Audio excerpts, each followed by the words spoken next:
as promised, we're happy to be joined by Alan Gilbert, the music director of the New York Philharmonic, or hometown orchestra, and the Deputy Secretary General, Jan Eliasson, and they are here to brief you about the role of culture and music as a vehicle for diplomacy in advance of this afternoon's concert. Sir. Alan, please. You want me to take it away? Yeah. Well, that sounds very lofty, and it's certainly what we aspire to. All of this started, I guess, a little over a year ago. It's not to say we haven't thought about these questions for much longer, but I had lunch with Jan last November, and I just started talking about thoughts that I have about how musicians want to make a difference. We want to try to do something that can hopefully make the world a better place. Obviously, that's very much what the UN is about. And I mentioned a dream that I have of starting an orchestra that is made up of musicians from around the world to meet potentially at the drop of a hat to respond to situations that demand a message of cooperation, a message of optimism, a message that possibly could be strengthened and delivered through music. And I think it was only 5 minutes into the lunch, Jan said, I think we're going to be having a lot more lunches together. And we did, in fact, subsequently have a lot more lunches, and we're working on that idea. But out of these discussions came from Jan, actually, the very kind invitation for the New York Philharmonic to come to mark this liminal moment at the UN, the end of Ban Ki-moon's term as Secretary General and the welcoming of Antonio Guterres, the incoming Secretary General. I personally, and I guess this is not surprising since I am a musician, but I personally do think that music can play an enormous role in enhancing communication. It's sad that the world seems intent on emphasizing differences and otherness, and perhaps, although it's a cliche, it is profoundly true.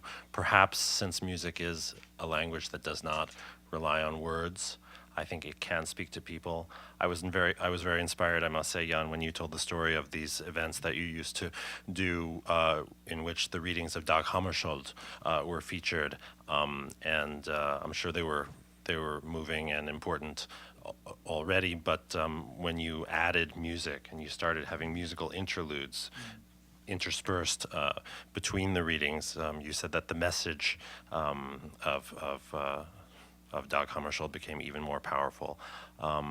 I feel that we're kindred spirits, and it's a true honor for us to be able to be here, and I hope everybody enjoys the music. Well, I can only thank Alan Gilbert and the wonderful musicians of this iconic orchestra, world-renowned, and that you and the leadership of the Philharmonic have decided to come to the United Nations 2 weeks before Secretary General Ban Ki-moon leaves office, together with his team, including me, and 2 weeks before Antonio Guterres enters this important position.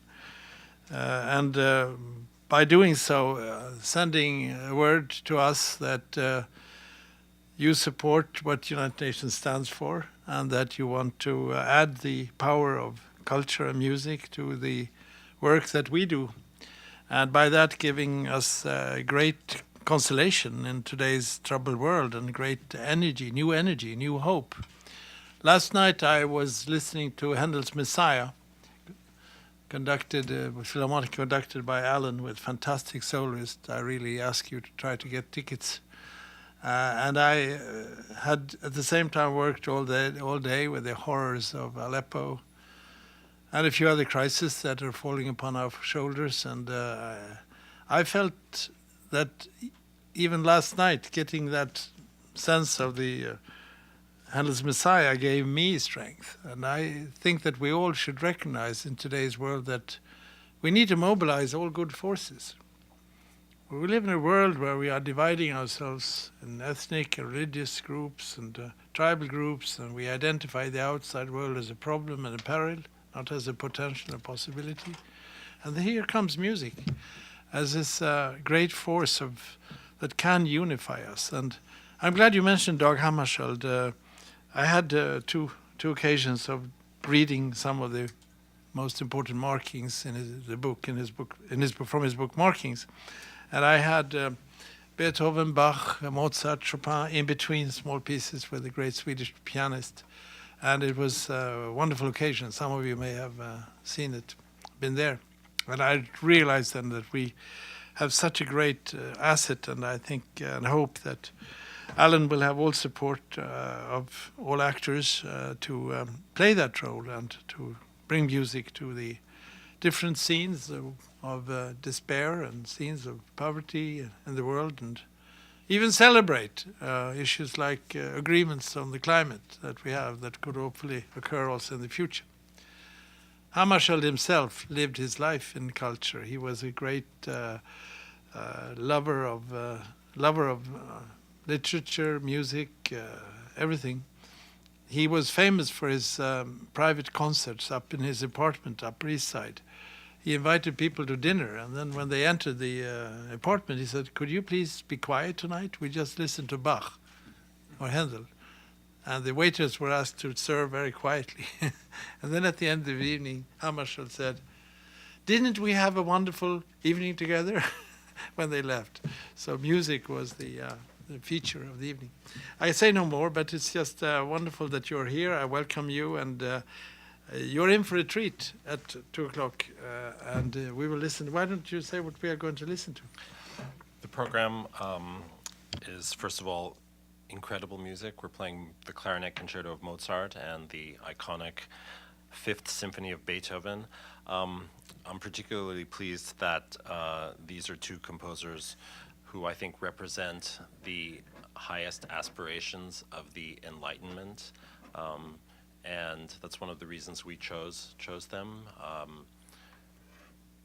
In some sense, and this is poetic, but I really deeply believe this, I think that the performance of music is about a search for a kind of truth, and I think it's important these days to remember how important truth is.